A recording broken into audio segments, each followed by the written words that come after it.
A quiet dinner on a rainy Tuesday was all David wanted for his son's birthday. Instead, a desperate knock on the diner window shattered their solitude. A soaking wet woman and a shivering boy stood outside, setting in motion a night of deceit, hidden wealth, and a life-altering revelation. The neon sign of Sullivan's Diner flickered relentlessly against the torrential Chicago downpour, casting a sickly red glow over the empty parking lot. Inside, the air was heavy with the smell of stale coffee and frying grease. David Henderson sat in the back corner booth, a forced smile plastered across his exhausted face. Across from him sat his 7-year-old son, Leo, swinging his legs and staring intently at a single, sad-looking cheeseburger with a candle pushed unceremoniously into the top bun. "Happy birthday, buddy," David said, his voice barely louder than the rain hammering the diner's tin roof. He didn't have the heart to tell Leo that the burger, a side of fries, and 2 tap waters had completely drained the last $14 in his checking account. Since the architectural firm had downsized 6 months ago, David had been drowning. Freelance drafting jobs barely covered the rent of their cramped studio apartment, let alone the lingering medical debt from his late wife's illness. Tonight was supposed to be a celebration, but it felt like a funeral for his pride. Leo grinned, missing a front tooth, and blew out the candle. "Can we share it, Dad?" "I can't eat all this." David swallowed the lump in his throat. He hadn't eaten since yesterday morning. "No, pal, it's your birthday. You eat up." Just as Leo picked up the burger, the heavy glass door of the diner burst open. The sudden roar of the wind and rain made David jump. A woman stumbled inside, pulling a young boy by the wrist. They were soaked to the bone. The woman's trench coat was plastered to her frame, her dark hair a tangled, dripping mess against her pale face. The boy, looking no older than Leo, was wrapped in a tailored but ruined suit jacket that trailed on the wet linoleum floor. Maggie, the elderly waitress who had been dozing behind the counter, didn't even stir over the sound of the storm. David watched as the woman frantically scanned the diner. Her eyes darted wildly, taking in the empty booths, the sleeping waitress, and finally settling on David and Leo in the shadowed corner. She didn't walk. She practically lunged toward their table, her breathing ragged and shallow. Up close, David noticed bizarre contradictions. Her clothes were soaked and mud-splattered, but the fabric of her coat looked like pure cashmere. Her hands were shaking violently, devoid of any rings, but her nails were immaculately manicured. She stopped at the edge of their booth, gripping the faux leather backrest so hard her knuckles turned white. She looked down at the half-eaten basket of fries. Then up at David. Her eyes were a piercing, terrified hazel. "My son's hungry," she whispered, her voice trembling. "Can we stay a while?" David hesitated. His instinct, honed by years of living in a rough neighborhood, told him to politely decline and leave. There was a frantic, hunted energy radiating from her. But then he looked at the boy holding her hand. The kid's lips were tinted blue, and he was staring at Leo's plate with a hollow, desperate hunger that David recognized all too well. "Sit," David said softly, sliding over to make room for Leo, offering the opposite side of the booth to the strangers. The woman collapsed onto the vinyl seat, pulling her son close to her side. "Thank you, I'm so sorry. I don't have my wallet. I lost my purse." "It's fine," David lied smoothly, pushing the basket of fries toward the middle of the table. "Leo, do you mind sharing your fries?" Leo happily pushed the basket closer. "I'm 7 today," he announced to the shivering boy. The boy reached out with a trembling hand, grabbing a fry and shoving it into his mouth. "I'm Arthur," he mumbled around the food. "I'm 6 3/4. Eat slowly, Arthur," the woman cautioned, her eyes darting toward the rain-lashed window again. "I'm David," he said, keeping his voice calm, trying to ground the chaotic energy she had brought into the room. "This is Leo." "Sarah," the woman replied automatically. Too automatically, David thought. The name hung in the air, feeling entirely disconnected from the elegant, terrified woman sitting across from him. For 20 minutes, they sat in relative silence. The boys engaged in a quiet conversation about superheroes, communicating through the universal language of tired children. David watched Sarah. She hadn't touched a single fry. Instead, she kept her back rigidly straight, her eyes fixed on the reflections in the diner window. Every time a car drove past on the wet highway, her breath hitched. "You're in trouble," David said quietly, leaning forward so the boys wouldn't hear. Sarah snapped her gaze to him. No, our car broke down. That's all. You're wearing a cashmere coat in a thunderstorm. You have no phone, no purse. And you look like you're waiting for an executioner," David pointed out gently. "I'm just a single dad trying to buy my kid a birthday dinner. I don't want any trouble. But if you need me to call the police..." "No!" The word erupted from her with shocking force, causing both boys to jump. Sarah immediately lowered her voice, leaning over the table, her hazel eyes wide with genuine terror. "Please!" "No police. They have people everywhere. If you call the police, they will find us." David's blood ran cold. "Who is they?" Before she could answer, two beams of blinding white light cut through the darkness outside, sweeping across the diner's front window. A massive matte black Cadillac Escalade pulled slowly into the parking lot, the heavy tires crunching ominously on the loose gravel. It didn't park in a spot. It idled directly in front of the diner's entrance, blocking the exit. Sarah let out a choked sob. She grabbed Arthur's hand, pulling him out of the booth so fast he dropped a handful of fries. "They found us," she whispered, looking around like a trapped animal. "We have to go. They'll take him from me." Through the rain-streaked glass, David saw the driver's side door of the Escalade open. A man stepped out into the downpour. He wasn't wearing a police uniform. He was wearing a sharp, tailored gray suit, and he didn't seem bothered by the rain at all. David didn't have time to think. He didn't have time to weigh the risks. He just saw a mother terrified for her child. "Follow me," David snapped, grabbing Leo's jacket and throwing it over the boy's shoulders. David ushered Sarah and Arthur away from the windows, moving quickly past the snoring waitress and pushing through the swinging double doors that led into the diner's cramped kitchen. The heavy scent of onions and bleach hit them instantly. "Where are we going?" Sarah gasped, her high heels slipping slightly on the greasy tile floor. "Out the back," David muttered, grabbing a set of keys from his pocket. "Keep your heads down." He slammed his shoulder against the heavy steel delivery door, bursting out into the cold, unforgiving rain of the alleyway. The darkness here was absolute, broken only by the dim glow of a street lamp half a block away. David's beat-up 2014 Honda Civic was parked by the dumpsters, a rusty oasis in the storm. He unlocked it, remotely. "Get in the back, quick." Sarah shoved Arthur into the back seat, diving in after him and pulling the door shut, just as David threw himself into the driver's seat and yanked Leo into the passenger side. He didn't turn on the headlights. He jammed the key into the ignition, the engine sputtering for a terrifying second before coughing to life. David threw the car into reverse, tires spinning on the wet asphalt, and backed down the alleyway in the pitch black. Just as he swung the car onto the cross street, he caught a glimpse of the diner's back door flying open in the rearview mirror. A silhouette of a man in a suit stood in the doorway, scanning the darkness. David slammed his foot on the gas, fleeing into the labyrinth of suburban Chicago streets. For 10 minutes, the only sound in the car was the frantic beating of the windshield wipers and the heavy, ragged breathing from the back seat. David took a convoluted route, doubling back on side streets, running 2 yellow lights, and constantly checking his mirrors. No black Escalade appeared behind them. "I think we lost them," David finally said, his voice hoarse. He flicked the headlights on as they entered his neighborhood. It was a bleak stretch of brutalist apartment complexes, a far cry from wherever this woman belonged. "Thank you," came a weak voice from the back. "You didn't have to do that. You said they were going to take your son," David replied, gripping the steering wheel.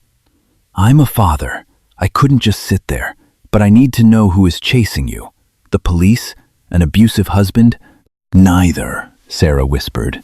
"It's complicated." "Complicated," David scoffed, pulling into the cracked concrete driveway of his building. "Right. Well, complicated can sleep on my sofa tonight because you can't stay out in this storm, and I'm not driving back out there." He led them up 3 flights of dimly lit, foul-smelling stairs to his apartment. When he unlocked the door and flipped the switch, the harsh overhead light revealed his reality: a cramped, messy studio. Blueprints and unpaid bills covered the small dining table. Leo's toys were scattered across the faded rug. It was humble, but it was safe. "Make yourselves at home," David said, locking the deadbolt and sliding the chain into place. He pulled a couple of worn towels from a closet and handed them to Sarah. "I'll make some tea."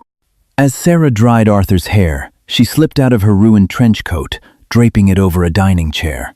Underneath, she wore a simple, elegant navy silk blouse. As she reached up to dry her own hair, her sleeve fell back, exposing her left wrist. David, standing by the kitchenette filling a kettle, froze. Strapped to her wrist was a watch. It was a Patek Philippe Grand Complication. David, having spent years as an architect, surrounded by wealthy developers, knew exactly what it was. Even scratched and battered from the night's events, it was unmistakable. That watch retailed for more than David would make in a decade. It was the kind of watch you didn't buy, you requested the privilege of purchasing it. His eyes flicked from the watch to the woman rubbing her son's back on his thrift store sofa. An abused runaway didn't wear a $200,000 timepiece. "Mommy!" Arthur piped up, his voice echoing loudly in the small apartment. "Are the board members still mad? Is that why Mr. Hayes was at the restaurant?" Sarah's face went rigid. "Hush, Arthur. Don't worry about Mr. Hayes." "Board members." David turned his back to them, pretending to search for tea bags in the cupboard. He pulled his cracked smartphone from his pocket. The battery was at 12%. He opened a news aggregator app. If a woman with a $250,000 watch and a son worried about board members was running from men in suits, it wasn't a domestic dispute. It was corporate. He typed Chicago board members Hayes into the search bar. The screen loaded, bringing up an article published just 3 hours ago by the Financial Times. Hostile takeover looms at Caldwell Logistics. Rumors swirl as CEO Catherine Caldwell vanishes hours before a critical midnight shareholder vote. Insider sources suggest CFO Richard Hayes is staging a boardroom coup to authorize the controversial buyout. Below the headline was a sleek, professional headshot of a woman. Her hair was perfectly styled, her makeup flawless, radiating an aura of absolute authority and ruthless power. David looked at his phone, then slowly turned his head to look over his shoulder. The woman on his sofa, Sarah, was currently blowing her nose into a paper towel, looking utterly defeated and exhausted. Without the boardroom armor, she looked remarkably different. But the bone structure, the piercing hazel eyes, it was undeniably her. He had a billionaire CEO hiding in his living room, and a team of corporate fixers hunting her down. David hit the button to boil the water, his mind racing. He was broke, desperate, and facing eviction. The woman sitting 10 feet away was worth billions, and she was entirely at his mercy. The kettle on the cramped kitchenette stove began to shriek, a sharp, piercing sound that finally broke the heavy silence in the apartment. David moved automatically, pulling the kettle off the burner and pouring the boiling water into 2 chipped ceramic mugs. He dropped a cheap chamomile tea bag into each, watching the water turn a pale, bruised yellow. He carried the mugs to the small dining table, clearing away a stack of final notice utility bills with a sweep of his hand. He set one mug down, then reached into his pocket and placed his cracked smartphone face up on the scratched wooden surface. The screen was still illuminated, displaying the Financial Times article and the commanding, untouchable face of Catherine Caldwell. David looked toward the sofa. Both boys had finally succumbed to exhaustion. Leo was curled into a tight ball, his thumb resting near his mouth, while Arthur was sprawled next to him, his head resting on Leo's back. They looked peaceful, completely oblivious to the corporate warfare and desperation that had dragged them together. "The boys are asleep," David said quietly. He walked over to the sofa and pulled a worn, knitted afghan from the backrest. Draping it carefully over the 2 children, he turned back to the woman. She was standing by the window now, peering through the faded blinds at the rain-slicked street below. "Tea is ready," David said. "Catherine." She froze. The slight slump in her shoulders vanished instantly, replaced by a rigid, terrifyingly perfect posture. When she turned around, the terrified, trembling mother from the diner was gone. In her place stood the CEO. Even barefoot, wearing damp clothes in a crumbling apartment, she radiated an aura of absolute command. Her hazel eyes were cold, assessing him with the clinical detachment of a predator sizing up a threat. She walked slowly to the table and looked down at the phone. She didn't flinch. "How much?" Catherine asked, her voice flat and devoid of emotion. David frowned, pulling out a chair and sitting down. "How much what?" "To keep your mouth shut," she replied, picking up the mug of tea and holding it as if to warm her still trembling hands. "To not call the police, to not call the tip line that Richard Hayes has undoubtedly set up by now. You know who I am.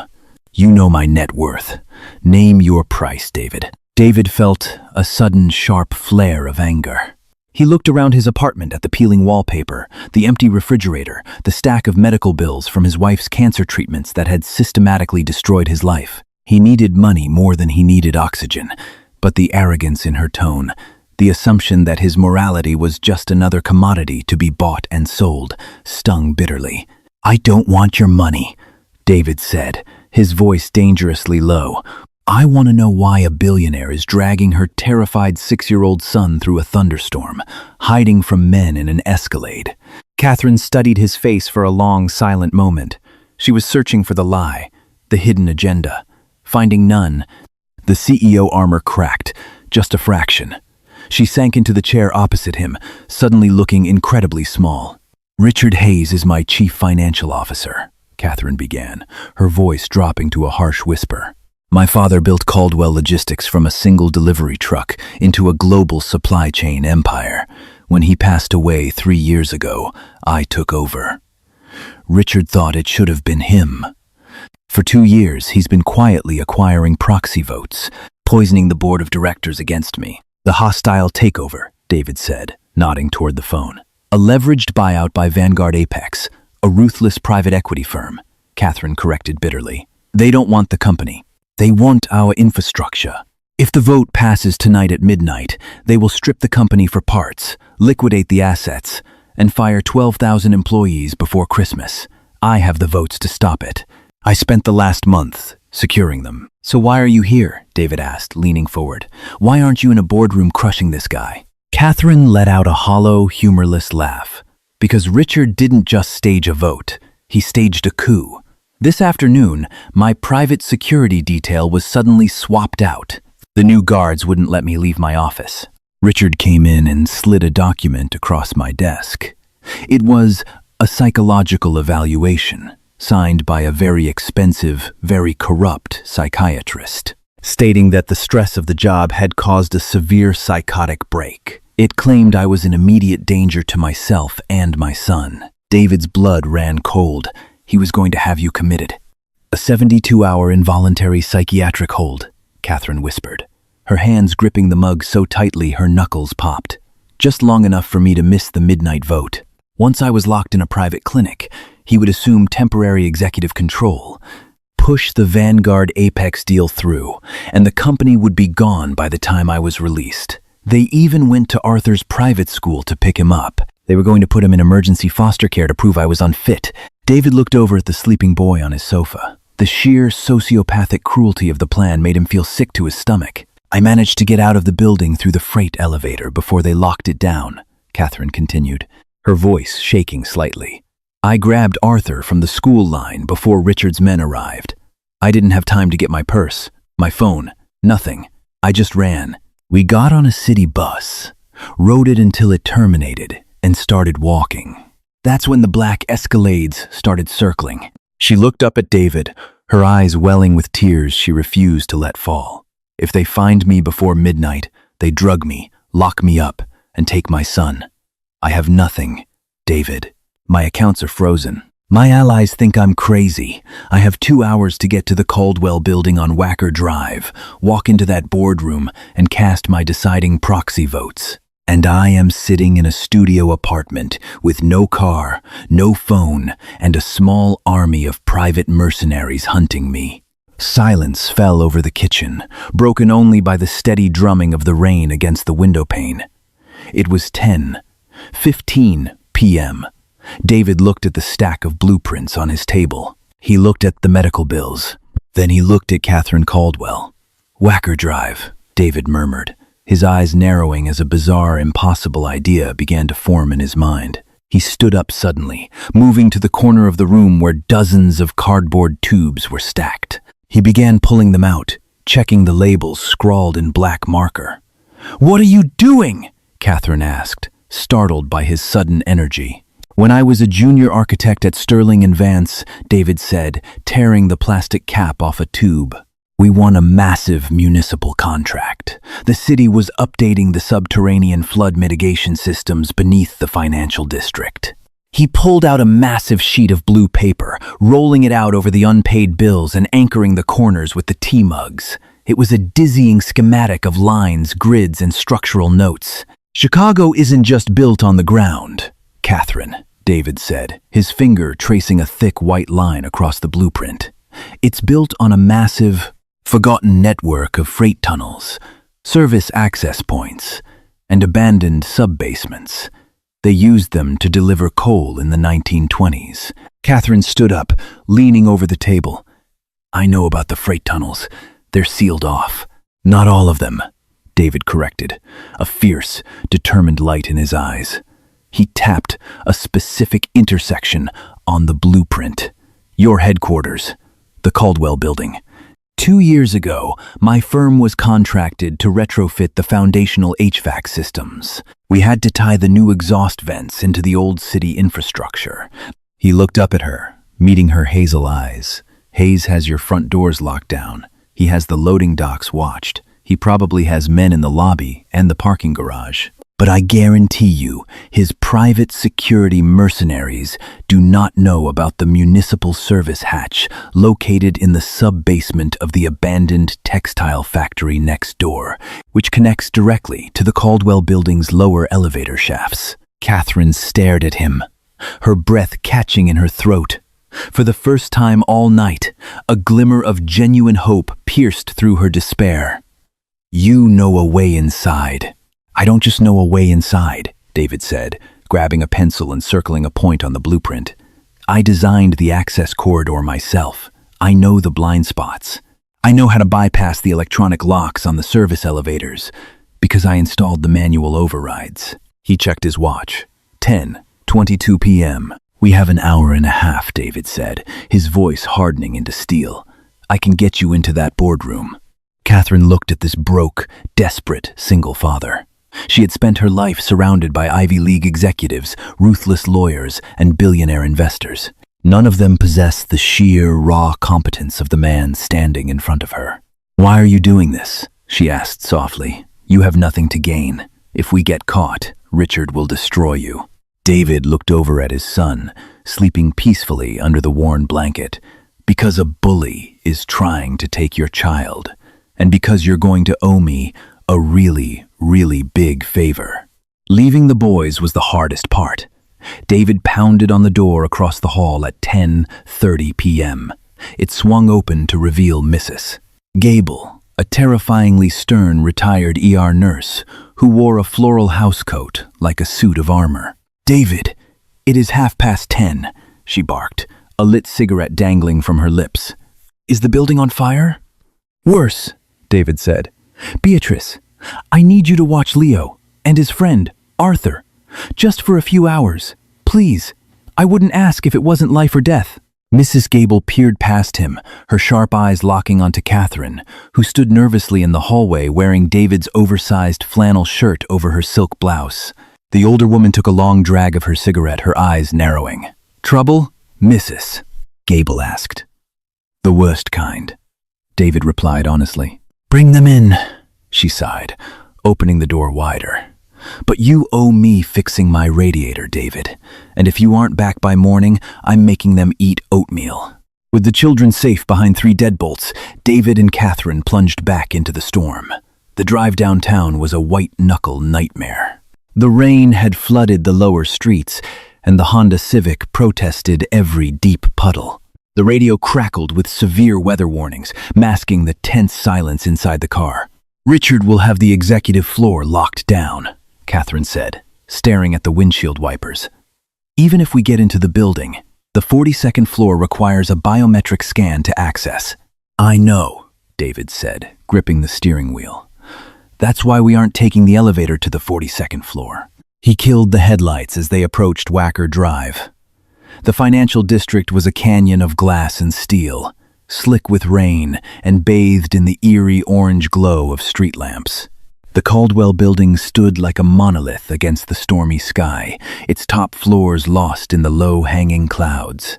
David bypassed the main street entirely, pulling into a dark, graffiti-covered alleyway behind a dilapidated brick building that sat adjacent to the sleek skyscraper. It was an old textile factory, slated for demolition. "Out," David whispered, grabbing a heavy Maglite flashlight from the glove compartment. They stepped into the freezing rain. David led her to a rusted grate set into the concrete alley floor. It looked like a storm drain, but it was massive.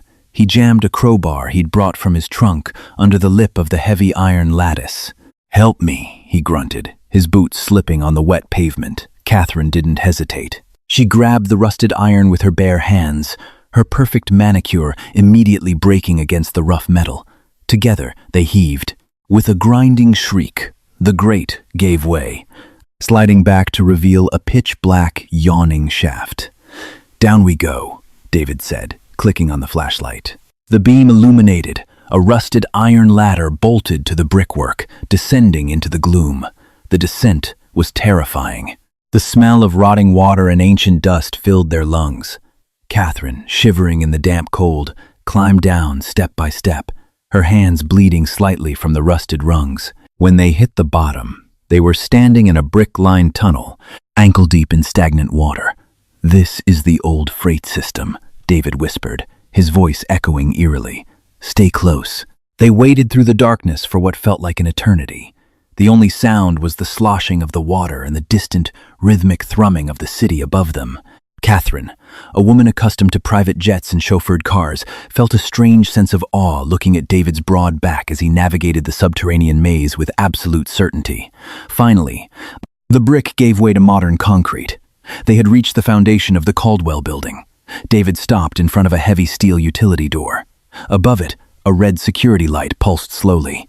He pulled a multi-tool from his pocket, unscrewed the metal plate housing the electronic lock, and pulled out a tangle of wires. "My firm upgraded this system," David muttered, stripping 2 wires with his thumb and forefinger. They went with the lowest bidder for the security integration.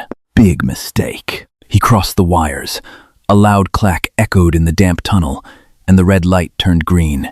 David pulled the door open. They stepped into a massive, cavernous space, the bottom of the central elevator shafts. The noise here was deafening.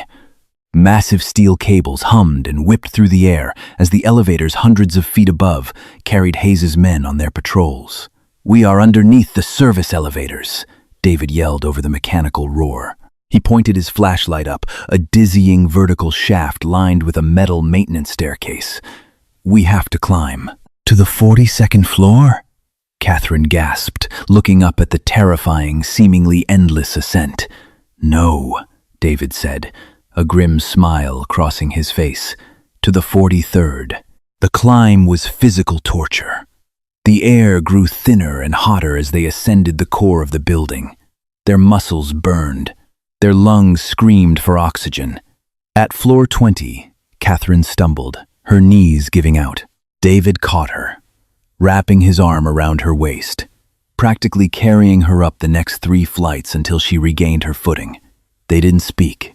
They couldn't afford the breath. Every time, the massive counterweight of a descending elevator rushed past them. The metal stairs vibrated violently, threatening to shake them loose into the abyss. At 11:42 p.m., they reached the 43rd floor. David collapsed against the metal catwalk, gasping for air, sweat pouring down his face. Beside him, the billionaire CEO was on her hands and knees, her silk blouse ruined, her face smeared with grease and dust. 43, she wheezed. This is the mechanical floor. The HVAC systems. Exactly, David panted, pulling himself up and moving toward a massive metal door. "Your boardroom is directly below us. The biometric locks are on the doors and the elevators, but they aren't on the ceiling." He pushed open the door, leading them into a vast room filled with roaring industrial air conditioning units and massive silver ductwork. He consulted his mental blueprint, leading her through the maze of machinery until he stopped over a specific, massive rectangular grate bolted into the floor. He shined his flashlight down through the slats. 30 feet below, visible through the heavy architectural grating, was the Caldwell Logistics boardroom. It was a stunning expanse of mahogany and glass. And sitting at the head of the massive table was Richard Hayes, looking at his gold pocket watch. Around him sat a dozen men and women in suits, the board of directors, looking nervous and exhausted. Several heavily armed private security men stood by the locked doors. "It's 11:48, Catherine whispered, staring down at the man who had stolen her life. Her fear was entirely gone, replaced by a cold, radiating fury. "The grate is secured with 4 industrial bolts," David said, pulling a heavy wrench from his back pocket. "Once I pull them, this thing drops straight down onto the boardroom table. You're going to have to jump."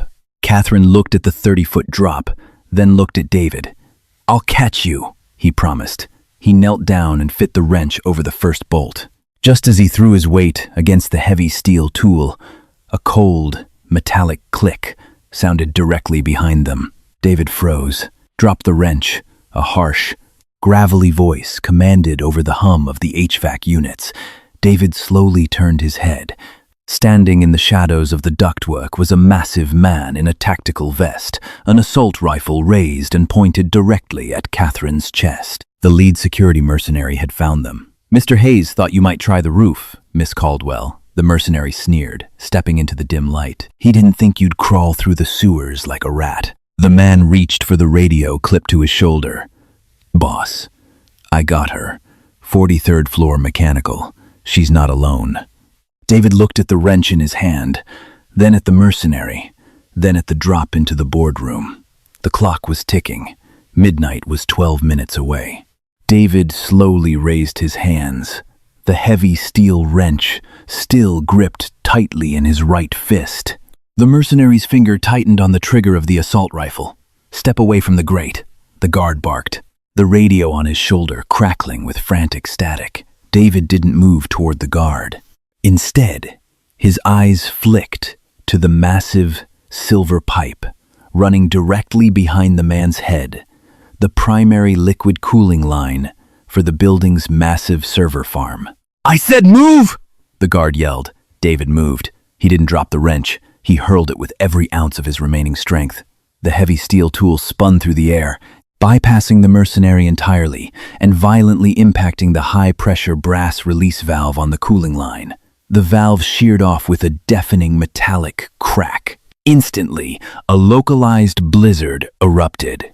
Freezing, high-pressure white vapor blasted into the mercenary's face with the force of a fire hose. The man screamed, blinded and instantly frostbitten, his finger reflexively pulling the trigger. Deafening gunfire ripped through the mechanical room, bullets sparking harmlessly against the reinforced concrete ceiling as the guard stumbled backward into the fog. "Now!" David roared over the hissing chaos. He stomped his heavy work boot onto the edge of the loosened grate. The massive iron square tilted, groaned, and plummeted into the void. 30 feet below, Richard Hayes was mid-sentence when the ceiling caved in. The heavy iron grate smashed onto the center of the polished mahogany table with the force of a bomb, sending glass, wood splinters, and financial dossiers exploding into the air. Board members shrieked, scrambling backward in their leather chairs to escape the cascade of debris. Before the dust could even begin to settle, a figure dropped from the ceiling hole, landing heavily on the ruined table. David winced as his knees absorbed the impact, but he immediately turned, bracing his legs. A second later, Catherine dropped. David caught her by the waist, breaking her momentum and lowering her safely to the carpeted floor. The boardroom descended into absolute stunned silence. Catherine stood up. Her silk blouse was torn. Her hair was white with concrete dust, and her hands were bruised. But as she stared down the length of the ruined table at the pale, trembling chief financial officer, she radiated absolute authority. She looked at the digital wall clock. It read 11:57 p.m. "Security!" Hayes finally shrieked, his carefully curated composure shattering. "She's having a psychotic episode. Apprehend her." The two private guards by the door hesitated, looking from Hayes to the fierce woman standing amidst the wreckage. A silver-haired board member stood up, adjusting his glasses. "Hold on, Richard. She seems remarkably lucid for someone supposedly in a catatonic state." Catherine walked slowly toward Hayes, her boots crunching on broken glass. "The Vanguard Apex buyout is dead, Richard. As majority shareholder and acting CEO, I am officially casting my proxy votes against the acquisition. The motion fails." Hayes collapsed back into his chair, the color draining from his face as the digital clock ticked over to midnight. The empire he had tried to steal had just slipped through his fingers. Sirens began to wail in the distance, echoing up the Chicago streets, the result of an anonymous tip David had instructed Mrs. Gable to call in 30 minutes ago. Catherine turned to David. Amidst the chaos of the boardroom, the ruined mahogany, and the approaching sirens, a genuine smile finally broke across her exhausted face. "Mr. Henderson," the billionaire CEO said softly, extending her bruised hand. "I believe I owe you a favor. And a new career." David's split-second decision to help a desperate mother didn't just save Catherine's empire, it changed his family's life forever as her new lead architect. True kindness always comes back around. What would you do if a stranger asked for your help in the dead of night? If this incredible real-life story kept you on the edge of your seat, hit that like button, share this video, and subscribe for more.